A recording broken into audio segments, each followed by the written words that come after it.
أعوذ بالله من الشيطان الرجيم. بسم الله الرحمن الرحيم.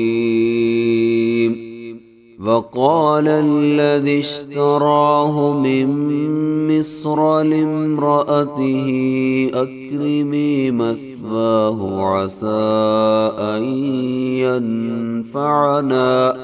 عسى أن ينفعنا أو نتخذه ولدا. وكذلك مكنا ليوسف في الأرض ولنعلمه من تأويل الأحاديث. والله غالب على أمره ولكن أكثر الناس لا يعلمون. ولما بلغ أشده آتيناه حكما وعلما وكذلك نجزي المحسنين. وراودته التي هو في بيتها عن نفسه وغلقت الأبواب وقالت هيت لك.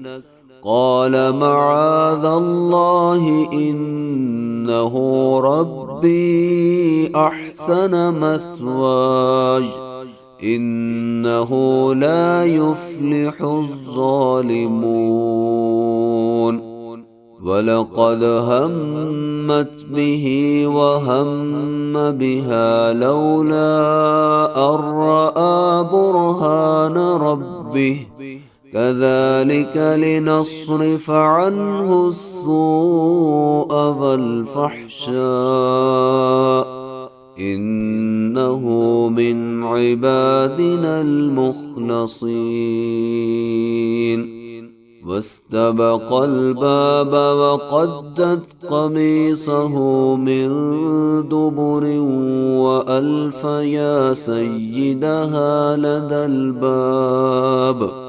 قالت ما جزاء من أراد بأهلك سوءا إلا أن يسجن أو عذاب أليم. قال هي راودتني عن نفسي وشهد شاهد من أهلها إن كان قميصه قد من قبل فصدقت وهو من الكاذبين. وإن كان قميصه قد من دبر فكذبت وهو من الصادقين.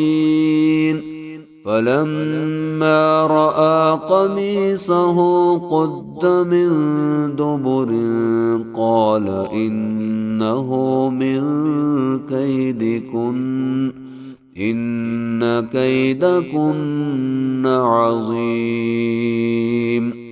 يوسف أعرض عن هذا واستغفري لذنبك إنك كنت من الخاطئين.